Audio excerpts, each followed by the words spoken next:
Kembali lagi di cerita Guchen. Buat yang suka cerita ini silahkan like dan share, buat yang belum subscribe, mau kapan subscribe-nya? Oke, kita langsung aja ke ceritanya. Guchen, bab tahun 1501 sampai tahun 1504. Murid cucu. Nasi goreng daging sapi mungkin sedikit menantang, tetapi nasi goreng telur adalah yang paling mudah. Terlebih lagi, nasi goreng telur Guchen berbeda dari yang lain. Ia memasak telur dan nasi secara terpisah, sementara yang lain mencampurnya. Inilah perbedaan utamanya. Lalu kenapa? Itu tetap nasi goreng telur. Apa nama hidangan ini? Tanya juri botak, menatapnya dengan ekspresi bingung. Melihat miniatur tembok besar yang terbuat dari wortel, ia sangat terkesan dengan keterampilan pisau pria itu yang luar biasa. Wortel seharga beberapa yuan langsung berubah menjadi sesuatu yang tidak mampu dibeli kebanyakan orang. Bahkan jika dijual seharga 100.000 yuan per porsi, banyak orang akan membelinya. Mereka akan tertarik pada ukirannya yang indah terlebih dahulu. Guchen sebenarnya lebih cocok menjadi seniman daripada koki. Saat membuka tutup wortel, tahu di dalamnya masih menggelegak, dan aromanya langsung memenuhi udara. Belum ada nama, tapi langsung terlintas di pikiran. Kalau harus menamainya, aku akan menyebutnya, Galeri 1000 Mil Sungai dan Pegunungan. Guchen mengangkat bahu dan terkekeh. Banyak juri mulai berbisik-bisik. Nama yang bagus. Sangat cocok dengan adegannya. Aromanya sangat harum, aku mau mencobanya. Juri botak terkekeh nakal. Ia lalu menyendok sepotong tahu dengan sendok dan memakannya. Tahu yang lembut berpadu dengan rasa wortel segar sungguh nikmat. Astaga! Seru juri botak setelah menggigitnya, tak kuasa menahan diri untuk mengucapkan kalimat indah dalam dialek aslinya. Yang lain mengira rasanya tidak enak, tetapi yang mengejutkan mereka, si botak berseru, enak sekali. Rasanya seperti surga. Hah! Semua orang tercengang, dan semua juri segera meraih sendok mereka dan menyendok sepotong untuk dimakan. Enak. Tahu ini sangat empuk dan lembut. Aku belum pernah makan tahu selezat ini seumur hidupku. Ini 100 kali lipat, bukan? 10.000 kali lipat lebih enak daripada daging sapi atau keledai. Enak sekali. Aromanya surgawi. Banyak penonton duduk berjauhan, dan meskipun mereka tidak mencicipinya, aroma yang tertiup angin cukup untuk membuat mulut semua orang berair. Ini pertama kalinya mereka melihat seseorang membuat tahu dalam waktu sesingkat itu sehingga tampak seperti sesuatu yang tidak mampu dibeli oleh orang biasa. Setiap kali tahu disendok, tahu di bawahnya berwarna kemasan. Semakin dalam, semakin kaya rasanya. Siapa bilang tahu sulit dibumbui? Mereka hanya belum menemukan koki yang handal. Setelah menggigitnya, mata Kemeng langsung berubah. Enak. Bagaimana bisa tahu ini begitu empuk? Semua juri memasang ekspresi yang sama, bahkan wajah Outward menunjukkan sedikit rasa malu. Apa-apaan benda ini yang bisa membuat begitu banyak juri bersukacita? Silakan beri nilai, para juri. Pembawa acara mengumumkan ke mikrofon. Semua orang terlalu sibuk makan untuk berbicara, dan semua orang mengangkat plakat nilai sempurna mereka seperti yang dijanjikan. Nilai sempurna, nilai sempurna, nilai sempurna, nilai sempurna, nilai sempurna. 9,9. Tidak, nilai sempurna. Baik dari Tiongkok maupun Eropa, semua juri menunjukkan plakat nilai sempurna mereka, dan seluruh ruangan bersorak-sorai. Outward hanya bisa mendapatkan nilai sempurna dari juri Eropa. Ia jarang menerima nilai sempurna dari juri Tiongkok, seringkali memberi mereka lebih banyak keleluasaan. Namun hidangan Guchen berbeda. Ia benar-benar membuat hidangan yang dicintai semua orang, baik di dalam negeri maupun internasional, itulah hal yang paling luar biasa. Lagi-lagi buzzer beater sialan. Outward meraung, berdiri di sana. Ia menyerbu ke depan, mengambil sumpitnya, mengambil sepotong tahu, dan memasukkannya ke dalam mulut. Kemarahannya yang sebelumnya berangsur-angsur mereda, dan ia mulai mengunyah potongan kecil tahu itu dengan hati-hati. Tahu ini. Outward sedikit kecewa. Ia tidak dapat menemukan kesalahan apapun. Rasanya sungguh lezat. Jika ia menggertak, para wasit mungkin akan marah besar. Siapapun yang mencobanya kemungkinan besar akan terpikat oleh rasanya. Bawa hidangan kedua. Seru pembawa acara ke mikrofon. Tak lama kemudian, hidangan kedua pun tersaji. Meskipun nasi gorengnya tampak biasa saja, aroma setiap butir nasi tercium bahkan dari kejauhan. Kemudian, Guchen mencabut tusuk gigi dari telur, dan semburan kuning telur langsung keluar, menyelimuti nasi. Aroma telur yang kaya langsung mengalahkan aroma nasi yang lembut, kedua rasa berpadu, menciptakan rasa yang tak terlupakan. Enak sekali. Enak. Juri botak itu segera mengambil sesendok dan mengacungkan jempol. Nasi sisa dari hari sebelumnya, 2 butir telur dari supermarket, total harganya tak akan lebih dari 5 yuan, tetapi semangkuk nasi ini bisa terjual setidaknya 10.000. Dan orang-orang kaya itu kemungkinan akan membayar lebih, karena Gu Chen mungkin tak akan bisa membuat semangkuk nasi ini lagi untuk waktu yang lama. Ya, kau yang terbaik. Minggir dan jangan halangi jalanku saat aku makan, oke? Kemeng melotot padanya. Duduk di barisan depan, Chen Liuhe dan kelompoknya benar-benar tercengang. Meskipun Chen Liuhe tahu Gu Chen jago masak, dia tidak menyangka Gu Chen sehebat ini. Nasi sisa benar-benar berhasil membuat para juri terkesan seperti ini. Apakah karena makanannya yang luar biasa lezat, atau para juri ini yang terlalu kurang pengalaman? Nasi sisa benar-benar berhasil memikat mereka. Secara logika, para juri ini adalah orang-orang yang telah berkelana dari seluruh dunia. Mereka telah makan dan menikmati banyak hal di dunia ini. Mereka bahkan telah memakan banyak makhluk yang belum pernah dilihat orang biasa. Mereka memakan makhluk yang terbang di langit, berlari di tanah, dan berenang di air. Dibandingkan dengan Barat, Timur justru lebih jago makan. Apa yang tidak dimakan Barat, akan dimakan Timur. Apa yang mereka makan, Timur bahkan lebih jago makan. Jadi, para juri dari negeri Xia ini semuanya adalah orang-orang yang sangat berpengetahuan. Namun, setelah menyaksikan hidangan yang dibuat oleh Gu Chen, mereka semua langsung terharu. Ini, para juri, bisakah kalian memberi nilai dulu? Kata pembawa acara dengan ekspresi cemas. Pembawa acara adalah orang yang paling menyedihkan.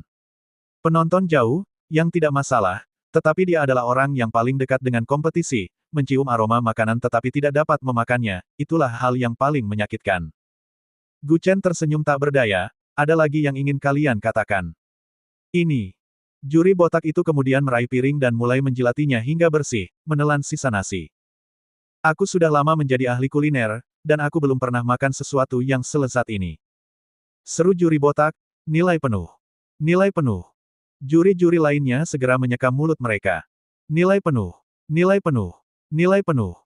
Tidak ada lagi yang perlu dikatakan, ini sudah pasti nilai penuh. Setelah itu, semua juri mengangkat tanda nilai penuh mereka. Bagaimana mungkin? Bagaimana mungkin? Otwat meraung melihat pemandangan ini, bagaimana mungkin ada orang di dunia ini yang memasak lebih baik dariku? Aku tidak percaya. Kau masih belum tahu perbedaan antara kau dan aku. Gu Chen mencondongkan tubuh ke samping, diam-diam menyalakan sebatang rokok, menghisapnya dalam-dalam, dan terkekeh. Otward sedikit terkejut, menatap Gu Chen, dan berkata dengan suara berat, di mana bedanya? Perbedaannya terletak pada nilai sempurnamu karena hanya itu poin yang bisa kau dapatkan, sementara nilai sempurnaku karena nilai tertinggi yang mungkin hanya 100. Kau mengerti? Seorang siswa berprestasi mendapat 100 poin karena mereka telah bekerja keras untuk mencapai batas mereka, dan itulah batasnya.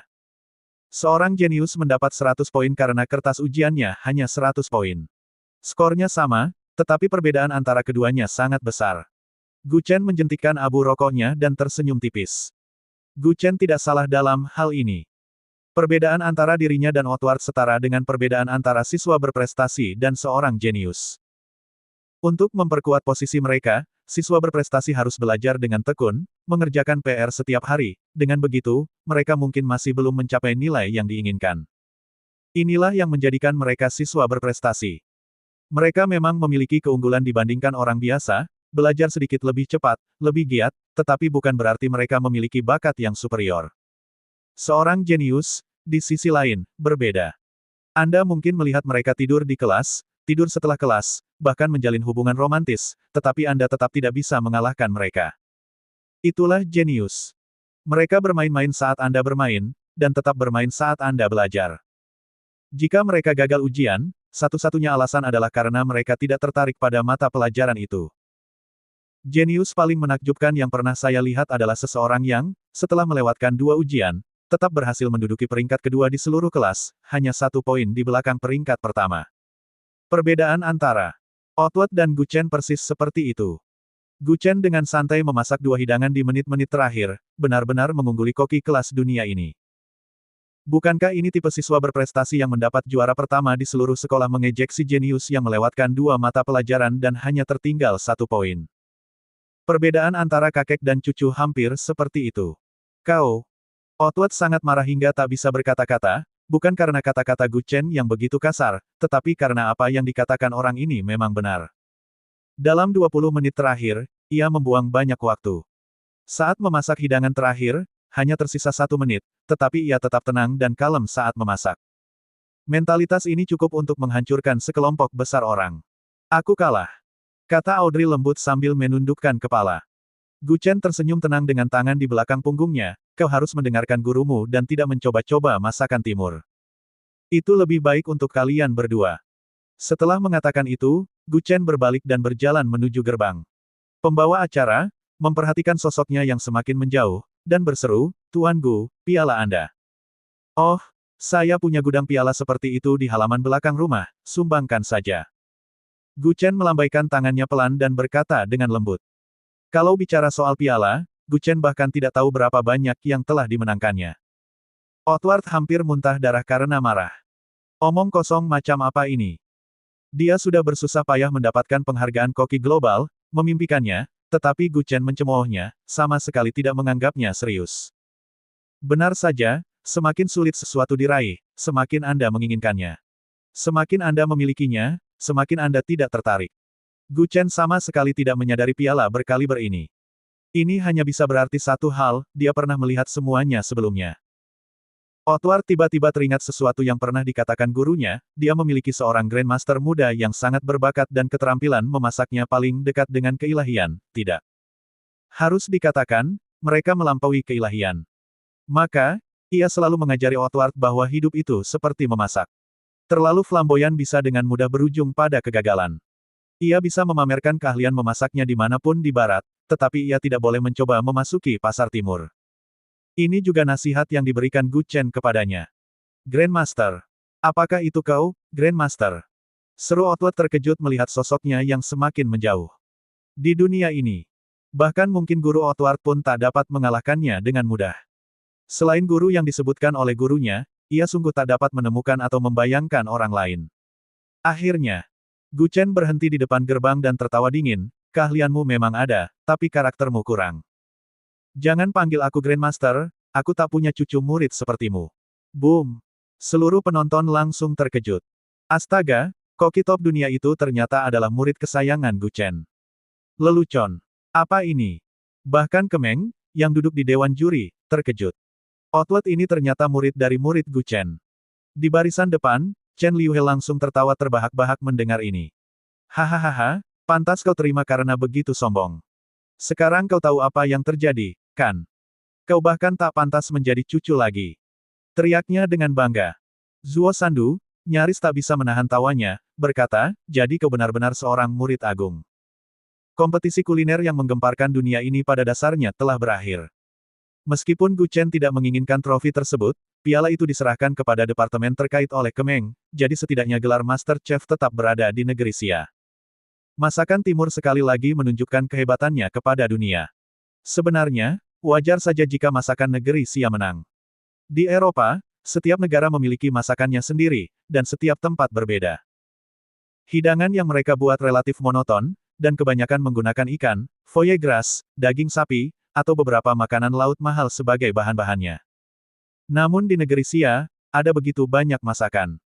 Setiap tempat memiliki masakannya sendiri, seperti masakan Sichuan, masakan Shandong, masakan Kanton, masakan Huaiyang, dan sebagainya. Gu Chen hanya asal membuat 2 hidangan, keduanya hanya menggunakan sayuran. Jika dia menggunakan bahan-bahan kelas atas, Otward mungkin akan kehilangan segalanya. Bagaimanapun, masalah ini menyelesaikan masalah besar bagi Chen Liuhe dan Kemeng. Ia kini memikirkan urusannya sendiri. Malam ini, Chen Liuhe mengatur beberapa koki Chongqing untuk menyiapkan hotpot Chongqing yang paling autentik. Tuan, cukuplah dengan hidangan sederhana ini. Para koki ini didatangkan khusus dari Chongqing dalam semalam. Hari ini, Anda akan menikmati hotpot Chongqing yang paling autentik. Di tengah cuaca dingin seperti ini, hanya ini cara untuk menghangatkan Anda. Setelah menyaksikan keahlian memasak Gu Chen, Chen Liuhe merasa bahwa hidangan yang paling lezat pun tak ada bandingannya. Tak seorang pun bisa memasak lebih baik darinya. Mungkin hidangan yang paling lezat pun hanyalah makanan sederhana baginya. Gu Chen tidak terlalu formal. Ia tidak pilih-pilih makanan. Selama rasanya enak, ia tidak masalah. Lagi pula, hanya ada sedikit orang di dunia ini yang bisa menandingi keahlian memasaknya, dan ia tidak mungkin memasak untuk semua orang setiap saat, kan? Aku sudah mengurus urusanmu. Bukankah seharusnya kau mengurus urusanku? Ia meneguk segelas anggur dalam sekali teguk dan tersenyum tipis. Kemudian Chen Liuhe mengeluarkan peta perbatasan utara dan menggantungnya di dinding. Tuan, jangan khawatir. Setelah makan ini, aku akan mengantarmu ke perbatasan utara besok pagi. Aku sendiri yang akan mengantarmu ke sana. Itu akan merepotkan. Sama sekali tidak merepotkan. Begini, kalau kita maju dari kota Guangjiang, kita akan memasuki Pilia Grand Canyon. Ngarai itu dianggap sebagai wilayah kutub. Setelah kita melewati sini, beberapa puluh kilometer berikutnya pada dasarnya akan menjadi perbatasan utara. Alasan utama dibutuhkannya pengawalan adalah karena ngarai ini menyimpan bahaya tersembunyi. Orang-orang hanya tahu tentang lembah kematian di pegunungan Kunlun. Pilia Grand Canyon pun serupa. Banyak orang yang masuk tidak pernah keluar, jadi meskipun perbatasan utara runtuh, itu akan menjadi garis pertahanan terakhir. Para ilmuwan juga telah mempelajarinya. Medan magnet di sini berbeda. Begitu masuk, ponsel dan semua jenis instrumen Anda akan rusak, dan apa yang terjadi selanjutnya seringkali akan mengubah pemahaman Anda. Rasanya seperti Anda terus berjalan, berpikir Anda berjalan dalam garis lurus, tetapi dalam arti tertentu, Anda hanya berdiri diam tanpa bergerak maju sedikit pun. Oleh karena itu, untuk berhasil memasuki perbatasan utara, diperlukan pemandu khusus untuk menghindari banyak masalah. Tentu saja, mereka yang keras kepala dapat memilih untuk tidak pergi. Bukan berarti Anda benar-benar membutuhkan seseorang untuk membimbingmu ke wilayah utara, tetapi Anda akan menemui banyak hal aneh. Terlebih lagi, ngarai Pilia ini, seperti ngarai kematian di pegunungan Kunlun, adalah ladang ranjau. Sesuatu di dalam ngarai terus-menerus menarik petir dari langit, menyambar tempat ini ratusan kali sehari. Gu Chen melihat peta dan merasakan keakraban yang kuat.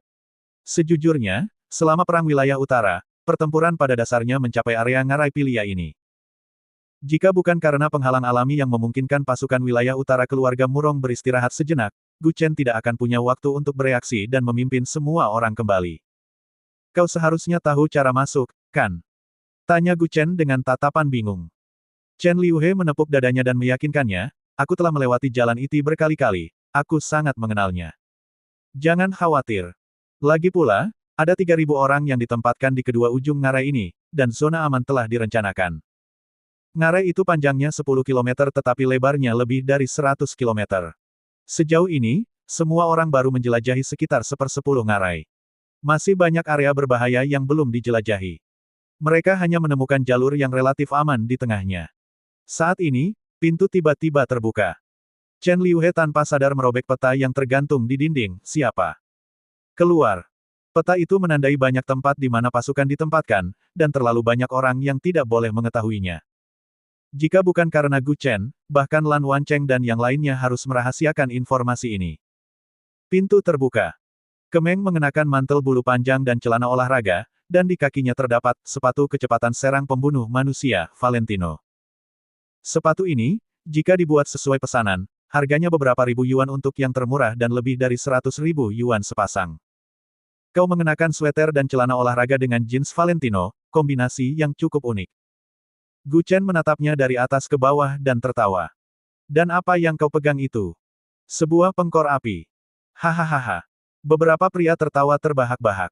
Kemeng memelototi Gu Chen dengan dingin. Bodoh. Ini namanya cahaya ambien. Katanya sambil melemparkan 2 tabung lampu panjang dan tipis ke arahnya. Aku tahu itu lampu ambien, tapi yang sebenarnya ingin kutanyakan adalah, apa yang kau lakukan dengan itu? Namun, begitu ia selesai berbicara, Kemeng mematikan semua lampu di ruangan itu. Gu Chen segera menyalakan kembali lampu ambien, tetapi apa yang dilihatnya membuatnya mimisan. Kemeng merobek celana olahraganya, memperlihatkan celana Balenciaga sobek di baliknya, persis seperti yang diminta Gu Chen. Ia melepas atasannya, memperlihatkan rok mini Brenda di baliknya. Ini bukan menari, ini hidupku yang kacau. Dengan musik terhangat dari video pendek yang diputar, ia mulai bergoyang liar, memamerkan lekuk tubuhnya sepenuhnya. Dia menampilkan sosok montok dengan kaki jenjang yang sungguh menggoda. Apalagi dengan pencahayaan sekitar, suasananya seperti mimpi yang samar, dengan kegelapan di sekelilingnya kecuali area terang ini, tempat seorang peri malam menari bebas. Mencabik-cabik Balenciaga dengan tangan kosong dan menggendong Valentino di tumitnya. Ini mungkin impian utama setiap pria. Aku tak tahan lagi, toilet. Toiletnya di mana? Lan Wancheng tiba-tiba berdiri dan berseru. Chen. Liu He bahkan menjatuhkan sumpitnya karena terkejut. Siapa sangka nona ke yang biasanya pendiam bisa begitu mematikan saat sedang seksi. Ayo, aku ikut denganmu. Aku juga, siapa yang tahan begini? Gu Chen juga berdiri, bersiap pergi ke toilet untuk merokok guna menenangkan diri. Jika dia terus menonton, dia benar-benar tidak tahu apa yang akan dia lakukan. Sekarang dia akhirnya mengerti pepatah, mulai sekarang, kaisar tak akan berkuasa. Melihat Gu Chen hendak pergi, Kemeng memanggilnya, hei. Kau tidak mau yang versi sobek. Kau tidak mau mencobanya. Gadis, kau bermain api. Meskipun berkata begitu, Gu Chen tetap menghampiri dan merobek stokingnya sepenuhnya dengan tangannya. Bahkan ada sepasang stoking renda putih di bawahnya. Splat. Gu Chen merasakan aliran darah mengalir ke pelipisnya, dan darah perlahan menetes dari hidungnya. Melihat orang-orang ini, Kemeng terkekeh puas, hanya itu. Kupikir kalian lebih toleran. Kau kejam. Gu Chen berdiri di pintu, menutup hidungnya, dan berkata, kau benar-benar tidak memperlakukan kami saudara seperti pria, atau kau benar-benar tidak peduli dengan keselamatanmu sendiri. Cih. Aku berdiri tepat di depanmu, beraninya kau. Gu Chen berbalik dan berjalan keluar pintu. Ketika melewati Lan Wancheng, pria ini dengan bodohnya bertanya, Kakak Chen, kenapa hidungmu mimisan? Enyahlah. Ia menjawab pria ini dengan kesal. Keesokan harinya, pagi-pagi sekali. Gu Chen dan yang lainnya bangun untuk mengemasi barang-barang mereka dan meninggalkan kota Guangjiang. Mereka sudah tinggal beberapa hari, dan sudah waktunya untuk mulai bekerja. Namun, mereka sudah mengatur agar Chen Liuhe memimpin tim untuk mengawal mereka ke perbatasan utara. Meskipun Chen Liuhe kini telah menjadi pejabat sipil, yang dibatasi untuk tidak memindahkan lebih dari 10 tentara selama 3 bulan, setiap pergerakan di atas 10 tentara wajib dilaporkan, ia tetap memegang jabatannya. Tuan, saya mungkin tidak dapat mengawal Anda. Chen Liuhe berdiri di depan mobil, menundukkan kepala, dan berkata dengan lembut. Semuanya sudah siap. Semua orang sedang memasukkan makanan dan minuman ke dalam mobil. Sekarang Chen Liuhe tiba-tiba berkata ia tidak bisa mengawal mereka. Apa maksudmu? Kenapa kau tidak bisa mengawal? Tanya Lan Wancheng curiga. Chen Liuhe menyerahkan sebuah dokumen rahasia, di satu sisi, tertulis masa kurunganku belum berakhir, dan di sisi lain, tertulis aku harus mengatur pelatihan rekrutan baru. Jadi aku. Sambil berbicara, matanya penuh permohonan, hampir memohon pada Gu Chen untuk membantunya. Hanya karena masalah Kemeng, Chen Liuhe tidak hanya diturunkan pangkatnya dari perwira militer menjadi pejabat sipil, tetapi juga dikurung selama 3 bulan. Selama 3 bulan ini, kecuali ada perintah pemindahan wilayah militer, dia tidak bisa meninggalkan kota Guangjiang, dan setiap gerakannya akan diawasi oleh semua orang. Gu Chen melirik perintah itu dan marah, kau tidak menghargaiku. Baiklah, kalau begitu kita semua menyerah saja. Lalu, ia mengirim pesan teks kepada Qiu Yue. Biasanya, akan lebih mudah meminta bantuan dari Murong Waner, tetapi Gu Chen tidak ingin orang-orang mengatakan bahwa ia mendapatkan posisinya melalui istrinya. Jadi, ia mengabaikan Murong Waner dan meminta Qiu Yue, yang berada jauh di Jiangsu, untuk membantunya.